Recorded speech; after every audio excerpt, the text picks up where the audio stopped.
വെടിനിർത്തൽ കരാർ അടുത്തു തന്നെ നടക്കുമെന്ന് ബെഞ്ചമിൻ നെതന്യാഹുവും ട്രംപുമെല്ലാം കഴിഞ്ഞ ദിവസം പറഞ്ഞെങ്കിലും യുദ്ധം തീരുന്നതിൻ്റെ ലക്ഷണങ്ങളൊന്നും പ്രത്യക്ഷത്തിൽ നടക്കുന്നില്ല എന്ന് വേണം പറയാൻ.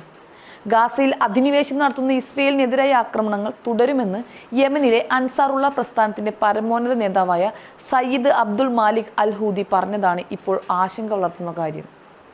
ചെങ്കടലിലും അറബിക്കടലിലും ഏദൻ ഉൾക്കടലിലും ഇസ്രയേലുമായി ബന്ധപ്പെട്ട ഒരു കപ്പലുകളെയും സഞ്ചരിക്കാൻ അനുവദിക്കുന്നില്ല. കഴിഞ്ഞ ഒരാഴ്ച മാത്രം 45 ഓപ്പറേഷനുകളാണ് ഫലസ്തീനിന് വേണ്ടി നടത്തിയത്. യമന്റെ വ്യോമാതിർത്തി കടക്കാൻ ഇസ്രയേലി വ്യോമസേനയ്ക്ക് ഇപ്പോൾ കഴിയുന്നില്ല. കഴിഞ്ഞ ആഴ്ച ഹുദൈദ പ്രദേശത്ത് അവർ നടത്തിയ ആക്രമണം വ്യോമാതിർത്തിക്ക് പുറത്തു നിന്നായിരുന്നു. യമന്റെ വ്യോമ പ്രതിരോധ സംവിധാനങ്ങൾക്ക് അവരുടെ ഫൈറ്റർ ജെറ്റുകളെ വീഴ്ത്താൻ കഴിയുമെന്നും അദ്ദേഹം പറയുകയുണ്ടായി. അതേസമയം ഗാസയിൽ അതിക്രമങ്ങൾ തുടരുകയാണെങ്കിൽ കൂടുതൽ മിസൈലുകൾ ഇസ്രയേലിലേക്ക് വിടുമെന്ന് യമൻ സൈന്യത്തിലെ കേണൽ റഷാദ് അൽ വുദൈരിയും പറഞ്ഞിട്ടുണ്ട്.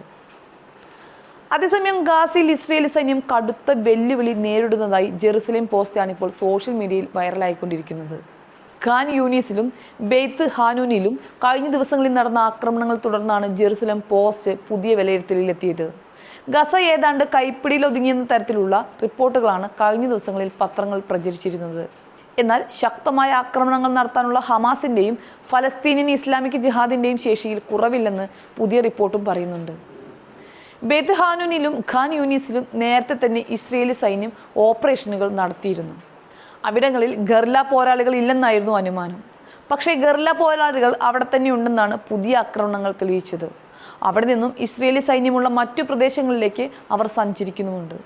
ഈ 2 പ്രദേശങ്ങളിലെയും 65% കെട്ടിടങ്ങൾ തകർത്തെന്നാണ് ഇസ്രയേലി സൈന്യത്തിൻ്റെ മൊത്തത്തിലുള്ള വിലയിരുത്തൽ. എന്നിട്ടും ഗറില്ല പോരാളികൾ കെട്ടിട അവശിഷ്ടങ്ങൾക്കിടയിലൂടെ പ്രവർത്തിക്കുന്നു എന്നത് മറ്റൊരു കാര്യം. 642 ദിവസത്തെ ആക്രമണം കഴിഞ്ഞിട്ടും പോരാളികൾ അവിടെ തന്നെ ഉണ്ടെന്നത് ഇസ്രയേലികളെ ഞെട്ടിച്ചിട്ടുണ്ട് എന്ന് വേണം പറയാൻ. എന്തായാലും ലോകത്തിനെ മുഴുവൻ മുൾമുനയിലാക്കിയ ഗാസയിലെ യുദ്ധത്തിന് കുറച്ചൊരു മാറ്റം കഴിഞ്ഞ കുറച്ച് ദിവസങ്ങളായി വന്നിരുന്നു. സമാധാന ചർച്ചകളുടെ ഭാഗമായി 10 ഇസ്രയേലി തടവുകാരെ ഹമാസ് കഴിഞ്ഞ ദിവസം വിട്ടുകൊടുക്കുകയും ചെയ്തതാണ്. ഇങ്ങനെയൊക്കെ ചെയ്തിട്ടും വീണ്ടും ആശങ്ക ഉണർത്തുന്ന വാർത്തകൾ തന്നെയാണ് പശ്ചിമേഷ്യയിൽ നിന്നും പുറത്തു വരുന്നത് എന്നതാണ് ഏറ്റവും കഷ്ടമായ കാര്യം. എന്തായാലും ഗാസയുമായുള്ള യുദ്ധത്തിലും സമാധാന ദൂതനായി എത്തിയത് ട്രംപ് തന്നെയാണ്. ട്രംപിൻ്റെ വാക്കിനെ പുറത്തു ചലിക്കാത്ത നെതന്യാഹു അതുകൊണ്ട് മാത്രമാണ് എപ്പോൾ വേണമെങ്കിലും യുദ്ധം അവസാനിപ്പിക്കാം എന്ന തീരുമാനവുമായി എത്തിയത്. പക്ഷേ ഇപ്പോഴത്തെ ഈ സാഹചര്യം വെച്ച് നോക്കുകയാണെങ്കിൽ അടുത്ത കാലത്തൊന്നും അതിനൊരു സാധ്യത കാണുന്നുമില്ല.